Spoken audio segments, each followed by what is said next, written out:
Hello, কেমন আছো বলো তোমরা সবাই? আমার বাংলা চ্যানেলে তোমাদের অনেক অনেক ওয়েলকাম। তো তোমরা তো জানো যে আমি মাঝে মাঝেই তোমাদের মজার মজার নিমোনিক করাই। আচ্ছা, যারা জানো না তাদেরকে আমি বলে দিচ্ছি, অলরেডি কিন্তু খুব ফানি আমরা কিছু নিমোনিক করে ফেলেছি। যেমন আমরা ফাঙ্গাস করেছি, যেমন আমরা অ্যালগি করেছি, যেমন আমরা মাইটোসিস মিওসিস করেছি। প্রত্যেকটা নিমোনিক কিন্তু প্রচন্ড মজার এবং তোমাদের মনে রাখতে খুব সুবিধা দেবে। তোমার টোটাল এনসিইআরটির সমস্ত এক্সাম্পল এভাবে নিমোনিকের মাধ্যমে আমরা মনে রাখলে খুব সুবিধা হবে। তো যারা আগের লেকচারগুলো দেখোনি তুমি দেখে নিতে পারো। আমি আমার ফার্স্ট পিন্ড কমেন্টে ওই আগের নিমোনিকগুলো দিয়ে দিচ্ছি। আজকে আমরা প্লান্ট কিংডম অ্যাকচুয়ালি শেষ করে ফেলবো। প্লান্ট কিংডমের বাকি নিমোনিকগুলো আমরা আজকে করে ফেলবো। ব্রায়োফাইট, টেরিডোফাইট, জিমনোস্পার্মস আজকে আমরা শিখে নেব। তার আগে বলবো, তুমি যদি আমার চ্যানেলে নতুন হয়ে থাকো তাহলে চ্যানেলটা সাবস্ক্রাইব করে দিতে পারো। ভিডিওগুলো ভালো লাগলে লাইক কমেন্ট শেয়ার করতে একদম ভুলো না। তোমরা এক এক করে ব্রায়োফাইটস, টেরিডোফাইটস আর জিমনোস্পার্মসের একেবারে দেশি বাঙালি নিমোনিক শিখবো। ওকে, তো প্রথম আমরা হচ্ছে ব্রায়োফাইটসে চলে যাচ্ছি। ব্রায়োফাইটসের যে গল্পটা তোমাকে মনে রাখতে হবে সেটা হচ্ছে এটা।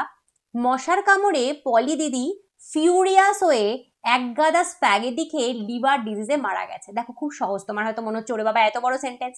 মশার কামড়ে, মশা কামড়েছে, কাকে কামড়েছে? পলি দিদিকে। পলি দিদিকে এত মশা কামড়েছে, পলি দিদি প্রচন্ড রেগে গেছে। রেগে গেলে আমরা কি বলি? ফিউরিয়াস হয়ে গেছে। খুব যখন আমরা রেগে যাই কি করি? জাঙ্ক ফুড খাই না? তো রেগে গিয়ে পলি দিদি কি খেয়েছে? স্প্যাগেটি। স্প্যাগেটি নিশ্চয়ই সবাই জানো, মোটা ম্যাগি। আমি আমি সিনেমাটাতে ছিল না, মোটা ম্যাগি মোটা ম্যাগি মোটা ম্যাগি, তো মোটা ম্যাগি হচ্ছে স্প্যাগেটি। তো প্রচুর জাঙ্ক খেয়ে গেছে স্প্যাগেটি। খেয়ে কি হয়েছে? এত খেয়েছে যে লিভারে ডিজিজ হয়ে গেছে, হয়ে মারা গেছে। এই সেন্টেন্সটা মনে রাখতে হবে। এবারে আমরা দেখব হচ্ছে মজাটা। মশা থেকে মনে রাখবে মস। ব্রায়োফাইটসে দুটো ভাগ রয়েছে, মস আর লিভারওয়ার্টস। তো প্রথমে হচ্ছে মশা থেকে মস। মসের আন্ডারে কারা পড়ছে? পলিট্রিকাম। পলি দিদি থেকে পলিট্রিকাম। তারপরে কে রয়েছে? ফিউনেরিয়া। ফিউরিয়াস থেকে ফিউনেরিয়া। কি খেয়েছে? স্প্যাগেটি। তার থেকে কি বলবো? স্প্যাগনাম। ঠিক আছে, তো মস, মস থেকে মশা, পলিট্রিকাম পলি দিদি, ফিউনেরিয়া হচ্ছে ফিউরিয়াস হয়ে গেছে, স্প্যাগনাম হচ্ছে স্প্যাগেটি হয়ে গেছে। এবার এসব খেয়ে তারপরে কি হয়েছে? লিভার ডিজিজ হয়েছে। লিভার থেকে মনে রাখবো আমরা লিভার ওয়ার্ডস। কি হয়েছিল? মারা গেছে। মারা গেছে থেকে মার্চান্সিয়া। মনে থাকবে? একদম ইজি, একদম ইজি, জাস্ট 2 মিনিটে কিন্তু পুরোটা আমাদের মনে থাকছে। তো লিভার ওয়ার্ডস এর আন্ডারে তোমরা শুধু একটাই এক্সাম্পল পড়ো, মার্চেন্সিয়া, আর বাকি সব কটা মসের আন্ডারে পড়ো, তাহলে মনে থাকবে তো। ওকে, নেক্সট আমরা চলে যাবো হচ্ছে টেরিডোফাইটস। দেখো টেরিডোফাইটস এর এক্সাম্পলগুলো একটু খটর মটর, তাই এটার জিনিসগুলো একটু খটর মটর, কিন্তু আমি চেষ্টা করেছি যতটা ইজি তোমাদের জন্য বানানো যায়। তো প্রথমে গল্পটা হচ্ছে এটা যে plant kingdom made you psycho. দেখো প্লান্ট কিংডম পড়তে আমাদের কারুর ভালো লাগে না, তুমি যতই বলো আমি জানি প্লান্ট কিংডম না তো তোমাদের ফেভারিট চ্যাপ্টার, না তো প্লান্ট কিংডম আমার পড়াতে ভালো লাগে। প্লান্ট কিংডম তো আমার জঘন্য লাগে, আর তোমাদেরও ভালো লাগে না আমি জানি। তো প্লান্ট কিংডম পড়ে পড়ে তুমি কি হয়েছে? সাইকো হয়ে গেছো, পাগল হয়ে গেছো। তো plant kingdom made you psycho. Psycho থেকে তোমাকে মনে রাখতে হবে সাইলপসিডা। সাইলপসিডার এক্সাম্পল হচ্ছে সাইলোটাম। দেখো সাইকো থেকে সাইলপসিডা। সাইলপসিডা ক্লাসের মধ্যে পড়ছে সাইলোটাম, সেটা তুমি নিশ্চয়ই ভুলবে না, কারণ সাইলো সাইলো, তাহলে সাইলপসিডার মধ্যে সাইলোটাম। ঠিক আছে, তো প্লান্ট কিংডম মানে কি? প্লান্ট কিংডম তো তোমাকে সাইকো বানিয়েছে। প্লান্ট কিংডম মানে লাইফ সায়েন্স, তো আফটার অল তো লাইফ সায়েন্স এটা একটা। তো প্লান্ট কিংডম মানে লাইফ সায়েন্স। লাইফ সায়েন্স থেকে তোমার কি মনে রাখতে হচ্ছে? এলএস। এলএস থেকে তোমাকে লাইকপসিডা। যখনই তুমি লাইকপসিডা ক্লাসের কথা বলছো তার মধ্যেই পড়ছে লাইকোপোডিয়াম। দেখো লাইকপসিডা আর লাইকোপ অফ দি সেম, তাহলে লাইকপসিডার মধ্যে যে লাইকোপোডিয়াম পড়বে এটা তুমি নিজেই করতে পারবে। আর লাইফ সায়েন্সের এস থেকে কি? এস থেকে সেলাজিনেলা। তাহলে এলএস, এলএস এর লাইকপসিডা। লাইকপসিডা ক্লাসের মধ্যে দুজন মেম্বার, একজন লাইকোপোডিয়াম আর একজন লাইফ সায়েন্সের এস থেকে সেলাজিনেলা। তো এইসব হয়েছে বলে তুমি পড়াশোনাই ছেড়ে দিয়েছো, যে দূর বাবা আমার দ্বারা হবে না, তাই পড়াশোনা ছেড়ে দিয়ে তুমি কি করেছো? ভাবছো যে আমি অন্য কিছু কাজ কারবার করবো। তো তুমি তোমার ছাদে ঘোড়া পুষেছো, পাতি কথা, তোমার ছাদে তুমি ঘোড়া পুষেছো, পড়াশোনা ছেড়ে দিয়েছো। তুমি দুটো ঘোড়া পুষেছো, তো প্রত্যেকটা ঘোড়াকে তুমি ইকুয়াল স্পেস দিচ্ছ, মানে একটা ঘোড়াকে যতটা জায়গা দিয়েছো থাকতে আরেকটা ঘোড়াকেও ততটাই জায়গা দিয়েছো, কোনো পার্সিয়ালিটি করনি। তো ঘোড়ারা ইকুয়াল স্পেস পেয়েছে। তো হর্স টেল, ঘোড়া থেকে মনে রাখতে হবে হর্স টেলস। হর্স টেলসই কিন্তু বলে হচ্ছে স্ফেনপসিডাকে। স্ফেনপসিডারই আরেক নাম হচ্ছে হর্স টেলস। আর হচ্ছে এদের এই যে ক্লাসটা হর্স টেলস বা স্ফেনপসিডা, তার আন্ডারে এক্সাম্পল হচ্ছে ইকুইসেটাম। তো হর্স থেকে তো তুমি মনে রাখছো horse tails, equal space, equal, Equisetum, space, Sphenopsida, equal space, equal space, Equisetum, Sphenopsida. ঠিক আছে। আর ছাদে, ছাদে যখন ঘোড়া তো রেখেছো, আর ছাদে তুমি কি করেছো, ছাদে তুমি আদা শুকাতে দাও, ছাদে আমরা আদা শুকাই তো, তো ছাদে তুমি আদা শুকোতে দাও, কারণ পড়াশোনা তো ছেড়ে দিয়েছো, ঘোড়া টোড়া পুষছো, আর কি করছো, ছাদে আদা শুকোতে দিয়েছো। আর রেখেছো ফার্ন, ছাদে আমরা ফার্ন গাছ রাখতেই পারি, ফার্ন আমরা ছাদে রেখেছি, আর রেখেছি আদা শুকোতে দিয়েছি। তো তোমাকে কি করতে হবে, ফার্নেরই কিন্তু আরেক নাম টেরপসিটা। ছাদ কেন বলেছি, ছাদের ইংলিশ কি, ছাদের ইংলিশ টেরিস। তো টেরিস থেকে মনে রাখছো টেরপসিডা, টেরপসিডারই আরেক নাম ফার্ন। তো টেরপসিডার আন্ডারে তোমার যে গাছগুলো পড়ছে, ড্রায়োপটেরিস, টেরিস, তুমি দেখো সব জায়গায় টেরিস কথাটা পাচ্ছ। তাই যখনই ছাদ কথাটা আসছে, টেরপসিডা, টেরিস থেকে ড্রায়োপটেরিস, টেরিস, এগুলো তো তুমি মনেই রাখতে পারবে, কারণ ছাদের ইংলিশ টেরিস। আর আদা শুকাতে দিয়েছো তো অ্যাডিয়েন্টাম, আদা থেকে মনে রাখবে অ্যাডিয়েন্টাম। বোঝা গেল? এই 4টে সেন্টেন্স তোমাকে মনে রাখতে হচ্ছে। তাহলে তুমি গল্পের মতন মনে রেখো যে প্লান্ট কিংডম তোমাকে সাইকো বানিয়ে দিয়েছে। প্লান্ট কিংডম মানে লাইফ সায়েন্স। সাইকোর ঠেলায় পাগলা হয়ে গিয়ে পড়াশোনা ছেড়ে দিয়েছো, ছাদে ঘোড়া পুষেছো, প্রত্যেকটা ঘোড়াকে ইকুয়াল স্পেস দিচ্ছ, আর তার সাথে সাথে ছাদে তুমি আদাও শুকোতে দিচ্ছ, আর ছাদে ফার্ন রেখেছো। ঠিক আছে। নেক্সট চলে যাবো আমরা জিমনোস্পার্মে। জিমনোস্পার্মের যে এক্সাম্পলে আমরা মনে রাখবো, তো প্রথমে আমাদের জিমনোস্পার্মের গল্পটা হচ্ছে কি, দেখো গিগো, গিগোকে একটা স্টাইলিশ হ্যান্ডসাম ছেলে, নাম শুনেই বুঝতে পারছো আমাদের মতন রামু, তারপরে শ্যামু, এসব নাম না, গিগো, গিগো হচ্ছে স্টাইলিশ ছেলে। স্টাইলিশ ছেলেরা কি করে, সাইকেল চালিয়ে জিমে যায়। তো গিগো হচ্ছে সাইকেল চালিয়ে ও পাইন বনের মধ্য দিয়ে জিমে যায়। গিগো নামের একটা ছেলে সাইকেল চালিয়ে পাইন বনের মধ্য দিয়ে জিমে যায়। জিমে পৌঁছে সিকোয়েন্সিয়ালি এক্সারসাইজ করে। সিকোয়েন্সিয়ালি মানে একের পর এক, জিমে তো অনেক এক্সারসাইজ করতে হয়, অনেক ওয়ার্কআউট করে, তো জিমে গিয়েও সিকোয়েন্সিয়ালি ওয়ার্কআউট করে।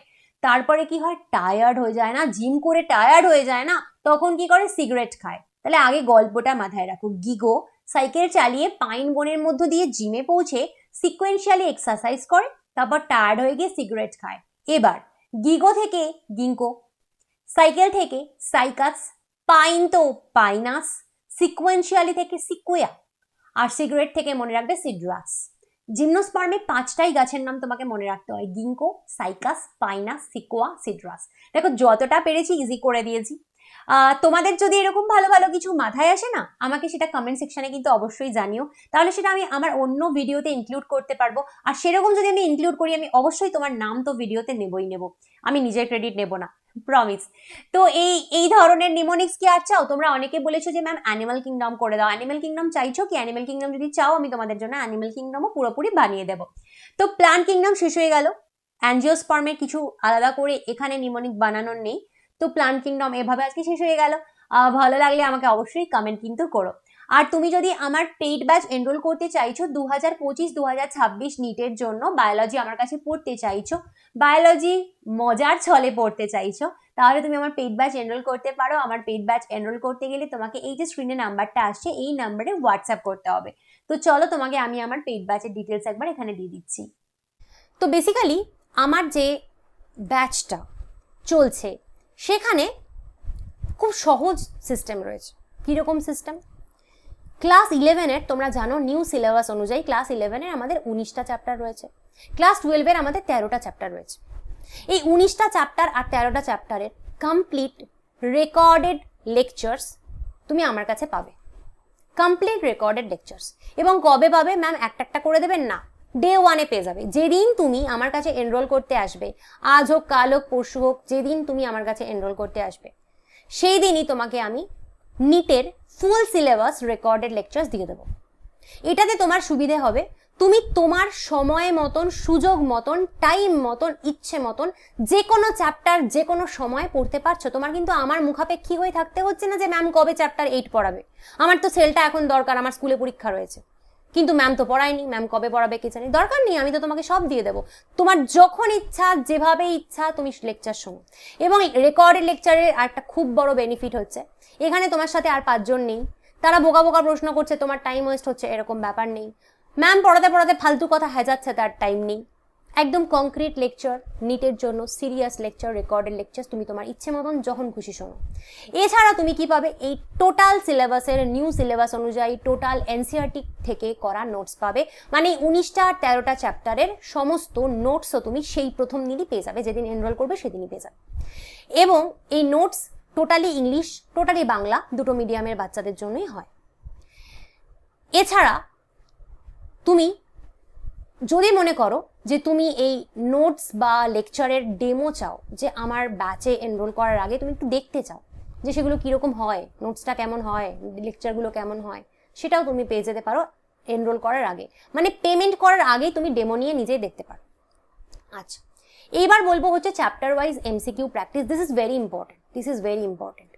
এমসিকিউ প্র্যাকটিস না করে কিন্তু নিট পাওয়া যাবে না।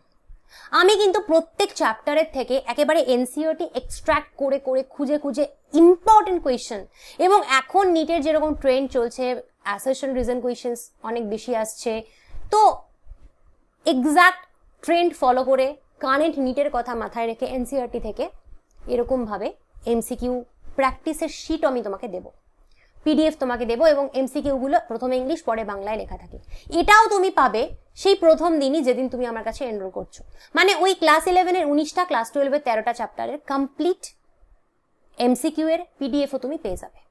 এছাড়া চ্যাপ্টার ওয়াইজ উইকলি টেস্ট হয় আমার কাছে, প্রতি মাসে 3টে করে টেস্ট হয়, প্রতি মাসে 3টে করে টেস্ট হয়, এক একটা টেস্ট 3-4 দিন করে চলে, এইভাবে 3টে করে টেস্ট হয়। এবং সেই টেস্ট কিন্তু আমি মাথায় রাখি যে কোয়ালিটি কোয়েশ্চেনের ওপর, এবং সেটাও কিন্তু কমপ্লিটলি এনসিইআরটি বেস করেই আমি কোয়েশ্চেন দিই। আমার একটা কোয়েশ্চেন এনসিইআরটির বাইরে থেকে আসে না। সেগুলো করলে কিন্তু তোমার অনেক প্র্যাকটিস হবে, তুমি বুঝতে পারবে তোমার কতটা প্রগ্রেস হচ্ছে, তুমি কতটা শিখছো, তুমি যে পড়লে টেস্ট দিয়ে তোমার কত মার্কস এলো। This is very important. এই MCQ practice and test, this two are very important for your NEET. শুধু পড়লে আর নোট দেখলে হবে না, কিন্তু প্র্যাকটিস করতেই হবে। এছাড়া ফুল সিলেবাস টেস্ট হয় আমার কাছে, সেটা নিটের আগে হয়, সেটা অফকোর্স এখন না, সেটা এপ্রিলে, প্রতি বছর এপ্রিলে আমার কাছে ফুল সিলেবাস টেস্ট হয়, মানে পুরো 360 নম্বর বায়োলজির টেস্ট হয়, ইংলিশ বাংলা ঠিক যেভাবে নিটের কোয়েশ্চেন থাকে সেভাবে। তোমার এখানে একটা কিন্তু প্রশ্ন আসবে, এই যে ম্যাম এই যে লাইভ ক্লাস করছি না, আমরা রেকর্ডেড ক্লাস করছি, তো একটা কিছু পড়তে গিয়ে আমার যদি ডাউট হয়, একটা লেকচার শুনছি ডাউট হলো, সেটা কিভাবে আপনি মেটাবেন? তো ডাউটের জন্য যেটা করতে হবে সেটা হচ্ছে যে তুমি যে লেকচারটা শুনছো, আমি যে লেকচারটা দিয়েছি তার নিচে কমেন্টে গিয়ে তুমি ডাউটটার কমেন্ট করো, তোমার কি ডাউট আছে। আদারওয়াইজ তুমি আমাকে ডাইরেক্ট মেল করতে পারো, যে কোনো একটা, হয় কমেন্ট করো বা ডাইরেক্ট মেল করো, আমি তোমার ডাউটের উত্তর দিয়ে দেবো। সুতরাং ডাউট নিয়ে কোনো চিন্তা নেই, এটা বরং অনেক ইজি, কারণ তোমার যখন ডাউট হলো তুমি তখন উত্তরটা পেলে, তোমার ওয়েট করতে হবে না যে কবে ম্যাম সেল ডিভিশন পড়াবে, আমার তো সেল ডিভিশনে ডাউট আছে, কবে ম্যাম পড়াবে। না, তোমার আজকে সেল ডিভিশন তুমি আমার কাছ থেকে দেখতে গিয়ে তোমার কিছু প্রশ্ন হলো, তুমি আজকেই আমায় কমেন্ট করো, আমি উত্তর দিয়ে দেবো। তো ডাউট ক্লিয়ার তো আমার কাছে হবেই, যদি প্রপার ডাউট থাকে, পড়াশোনা সংক্রান্ত ভালো ইম্পর্টেন্ট ডাউট থাকে, এবং অ্যাকচুয়ালি তুমি কোথাও বুঝতে পারছো না, হতেই পারে সেটা, তো সেই ডাউট তোমার ক্লিয়ার হয়ে যাবে।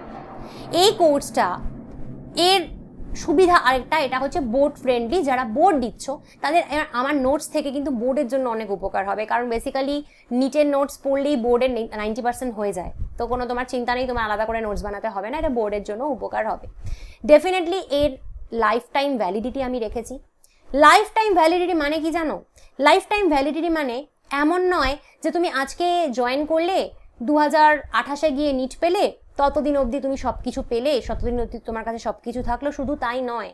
লাইফ টাইম ভ্যালিডিটি মানে এই, তুমি যদি 2028-এ গিয়ে নিটটা পাও, এতদিন তুমি চেষ্টা করে যাও, তুমি প্রত্যেক বছর আমার কাছে সমস্ত পরীক্ষা দিতে পারবে, সমস্ত এমসিকিউ ফ্রিতে পেতে পারবে। যতবার আমি পরীক্ষা নেবো তুমি কিন্তু সব পরীক্ষা দিতে পারবে। এমন না যে আমি এখন ঢুকলাম মানে শুধু 2025-এর আগেই আমি পরীক্ষা দিতে পারবো, 26-এর পরীক্ষাগুলো আর দিতে পারবো না, তা নয়। তুমি 28-এ দাও না, তুমি 28-এ গিয়ে নিট দাও, ততদিন অবধিও সমস্ত পরীক্ষা তুমি আমার দিতে পারবে। হোয়াটসঅ্যাপ গ্রুপ রয়েছে আমার নিজস্ব পেইড ব্যাচের বাচ্চাদের জন্য, সেইখানে তুমি অ্যাডেড থাকবে, এবং যতদিন না তুমি হোয়াটসঅ্যাপ গ্রুপ ছাড়তে চাইছো আমি তোমাকে কোথাও যেতে দেবো না। তো হোয়াটসঅ্যাপ গ্রুপে তুমি থাকবে, এবং যতদিন না তুমি নিট পাচ্ছ, সেটা যেই সালেই হোক না কেন, ততদিন অবধি তুমি আমার হোয়াটসঅ্যাপ গ্রুপে থাকবে, এবং ততদিন অবধি সমস্ত রকমের টেস্ট এভরিথিং বেনিফিট তুমি পেতে পারবে। কোনোদিন কোনো আর এক্সট্রা কোনো পেমেন্ট তোমাকে করতে হবে না, শুধুমাত্র অ্যাডমিশনের সময় একবারই তোমাকে ₹1000 দিতে হবে, একবারই তোমাকে ₹1000 দিতে হবে অ্যাডমিশনের সময়, সেই যে দিলে আর জন্মের মতন আমাকে কোনো পেমেন্ট করতে হবে না। বায়োলজির জন্য তোমার এভরিথিং ডান। তুমি যদি মনে করো যে এই ব্যাচে তুমি এনরোল করতে চাও বা ডেমো পেতে চাও, তাহলে তুমি আমাকে এই যে 9019765145 নাম্বারটা দেখছো, এটাতে হোয়াটসঅ্যাপ করো, ফোন করো না। ফোন করলে আমার ফোন ওঠানো পসিবল হয় না, সারাদিন এত ফোন আসে। হোয়াটসঅ্যাপ করো, হোয়াটসঅ্যাপ করে তুমি ডেফিনেটলি এনরোল করতে পারো এই ব্যাচের জন্য। তো পরের দিন অন্য কোনো ভিডিও নিয়ে আসবো, আজকে যাচ্ছি।